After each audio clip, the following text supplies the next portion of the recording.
تو جب میں نے نٹ شیل پوچھا کہ اوکے پھر اس کا ہوا کیا، انہوں نے کہا وہ ایک میجر جو آئیڈینٹیفائی کر لیا گیا تھا جس کے خلاف کارروائی انہوں نے کرنی تھی، کارروائی یہ کی کہ انہیں پروموٹ کر کے لیفٹیننٹ کلونل بنا دیا گیا.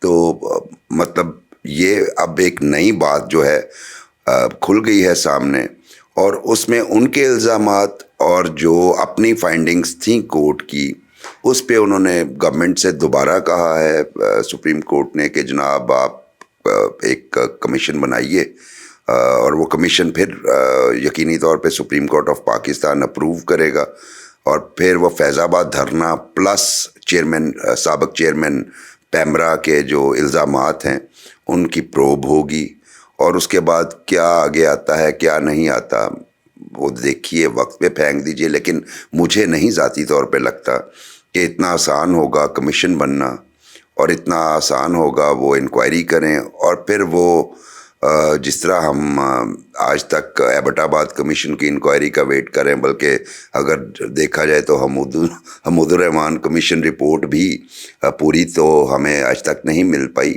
اگرچہ کچھ لوگ کہتے ہیں کہ پوری آ گئی ہے، لیکن میرا خیال ہے پوری نہیں ہے. صرف ڈی کلاسیفائڈ جو ڈاکیومنٹ ہیں وہ ہیں. اس کے بعد ہم نے ایبٹ آباد کمیشن دیکھا، پھر آپ کے پاس گوجرا کی انکوائری رپورٹ ابھی تک نہیں آئی. بڑی رپورٹس جو اس طرح بنتی بھی ہیں تو وہ سامنے نہیں آتی. تو میرا خیال ہے کہ کمیشن بننا پہلا مرحلہ دشوار ہے. اس کے بعد وہ کمیشن کیسے کام کرے گا، کیا وہ کمیشن میں اتنی سخت ہوگی کہ وہ ہیوی پریشر لے سکے، مجھے نہیں لگتا. اور اگر وہ کوئی سر پھرے ہو بھی گئے اس کمیشن میں تو وہ رپورٹ جو سبمٹ کریں گے کیا وہ پبلک ہوگی، مجھے یہ بھی نہیں لگتا.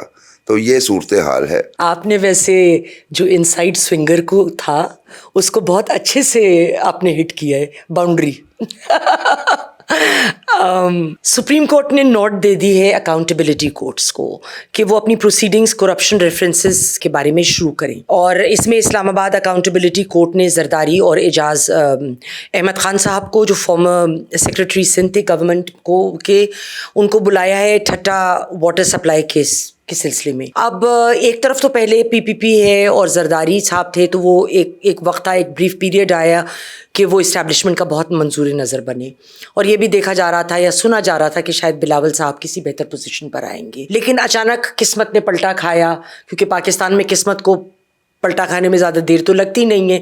تو اب چونکہ یہ بھی سنا جا رہا ہے کہ پی پی پی اور پی ٹی آئی کا کوئی گٹھ جوڑ ہونے والا ہے، اس کو بیک گراؤنڈ میں نظر رکھتے ہوئے، اور یہ جو خبر آئی ہے کہ ان کو اب نوٹسز آ گئے ہیں، تو یہ پی پی پی کی سٹینڈنگ فیوچر میں یا اس وقت جو حالات ہیں اس کو پی پی پی کے بارے میں کیا تبصرہ کریں گے اس پہ؟ جی میرا خیال ہے کہ پاکستان پیپلز پارٹی نے یہ چیز پہلے سے ہی سینس کر لی تھی، اس لیے وہ جو لیول پلینگ فیلڈ والی بات تھی بار بار انہوں نے ایک نیریٹو بلڈ کیا. اور وہ اس میں مزے کی بات یہ ہے کہ آصف زرداری صاحب خود نہیں بولے، بلکہ بلاول اور اس کے بعد جو ان کی لیڈرشپ ہے وہ اس حوالے سے شکوے شکایات کرتے رہے، اور ساتھ ہی یہ کہتے رہے کہ ہم یہ شکوے کوئی نادیدہ قوتوں سے نہیں کر رہے، بلکہ ہم یہ شکوے میاں نواز شریف اور پاکستان مسلم لیگ نواز سے کر رہے ہیں.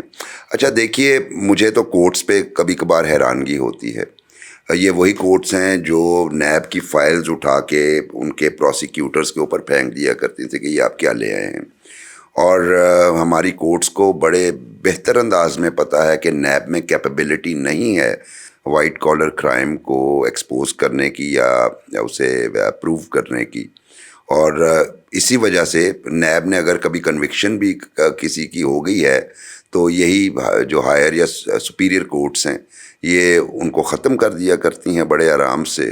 تو ایسی صورتحال میں نیب کورٹ سے یہ کہنا کہ جناب آپ کام کریں اور اس کے بعد پھر ایک خاص جگہ پہ آپ اپنا ٹارگٹ مرکوز کر لیں، یعنی سب سے پہلا اس کا جو ٹارگٹ ہوں وہ سابق صدر ہوں اور اس کے بعد ایک سیکرٹری ہوں. تو یہ آپ نے اپنے سوال میں جو نقطہ اٹھایا مجھے بھی ذاتی طور پہ وہی لگتا ہے، کیونکہ آپ دیکھیے ایک ڈیمانڈ پیپلز پارٹی کی تھی جی الیکشن کروائیں، اور دوسری ڈیمانڈ پی ٹی آئی کی طرف سے تھی، اور ان دونوں بڑی پارٹیز کی موجودگی میں کچھ آوازیں ان کے ساتھ شامل ہوئیں جن میں اے این پی ہو گئے، اختر مینگل ہو گئے. تو اے این پی بیچاروں کا تو برا حال اس لیے ہے کہ وہ اگر الیکشنز ہوتے بھی ہیں تو وہ شاید اس طریقے سے کیمپین نہیں کر پائیں گے کیونکہ دوبارہ ان کی لیڈرشپ کو ٹارگٹ تو کیا جا رہا ہے. اب لے دے کے پھر دوسری طرف اگر آپ کل کی ہی ایک ڈیولپمنٹ دیکھیں, اسد کیسر صاحب جو اپنی آزادی کو انجوائے کر رہے تھے انہیں بھی پکڑ لیا گیا ہے. اور ابھی فواد چودھری صاحب اور کی خبر آئی ہے. جی فواد صاحب کی خبر تو اس لیے مجھے ذاتی میں مذاق کرنا چاہ رہا تھا فواد صاحب سے, میں نے فون کیا لیکن وہ میرا خیال ہے فون ان کا جو ہے وہ بھی کسٹڈی میں ہے. فواد صاحب استحکام کے جلسوں میں نہیں جا رہے, استحکام پاکستان پارٹی کے, تو میرا خیال ہے انہیں تو پنشمنٹ اس چیز کی مل رہی ہے کہ بھائی کیوں نہیں جا رہے آپ کی پریزنس ادھر ہونی چاہیے. اسد کیسر صاحب کے حوالے سے دو چیزیں تھیں. ایک تو یہ تھا کہ انہیں پہلے یہ کہا گیا کہ جناب آپ کو ہم پورا ایک سٹیج سیٹ کر دیتے ہیں, ٹیک اوور کر لیں پی ٹی آئی کو, تو میرا خیال ہے کہ انہوں نے ریفیوز کر دیا. اور دوسرا ان پہ پریشر تھا کہ اوکے اگر آپ نے نہیں کرنا تو آپ بھی پھر پی ٹی آئی پیٹریاٹس جو خٹک صاحب کی جماعت ہے اس کو جوائن کر لیجئے. تو میرا خیال ہے اس پہ بھی ان کا ریفیوزل آیا. اور اگرچہ کہا جاتا ہے کہ جی انہوں نے کچھ ایشورنسز دی تھی کورٹ میں, پشاور ہائی کورٹ میں, تو انہوں نے وہاں اپنے آپ کو پروڈیوس بھی نہیں کیا اور کوئی ڈاکیومنٹ سبمٹ کروانا تھا وہ بھی نہیں کیا, تو یہ اس کا نتیجہ ہے. لیکن اس طرح نہیں ہوتا اس طرح کے کاموں میں, تو وہ میرا خیال ہے کہ انہیں بھی تھوڑا سا ان کا سافٹ ویئر اپڈیٹ کرنے کی کوشش کی جا رہی ہے, جیسے کہ شیخ رشید صاحب کا ہوا. اور پیپلز پارٹی کے معاملے میں چونکہ اسپیسیفکلی آپ کا کویسچن ادھر تھا, تو میرا خیال ہے کہ یہ پوری پارٹی کو ایک میسج دیا گیا ہے یہ نوٹس دے کے کہ جناب یہ ہم ٹاپ سے شروع ہوں گے اور آپ لوگ بھی آئیں گے.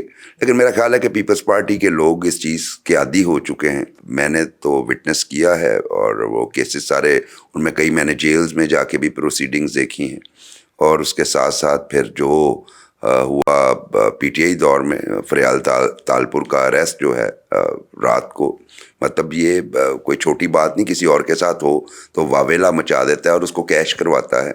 تو مجھے نہیں لگتا کہ یہ ان پہ کوئی اثر انداز ہوگا, اور اگر ہوگا بھی تو میرا خیال ہے وہ پازیٹیولی ہوگا, تو یہ بیک فائر کر جائے گی یہ موو جو ہے. بہت بہت شکریہ آپ کا مبشر صاحب, ایک تو آپ تشریف لائے اور پھر میرے گھر تشریف لائے اور آ کے یہ پروگرام کر رہے ہیں. I am so very grateful. اور بہت تھینک یو آلویز. نہیں, اور ان شاء اللہ تعالیٰ آگے جیسے جیسے حالات ڈیولپ ہوتے ہیں ہم آپ کو دوبارہ بھی ضرور تکلیف دیتے رہیں گے.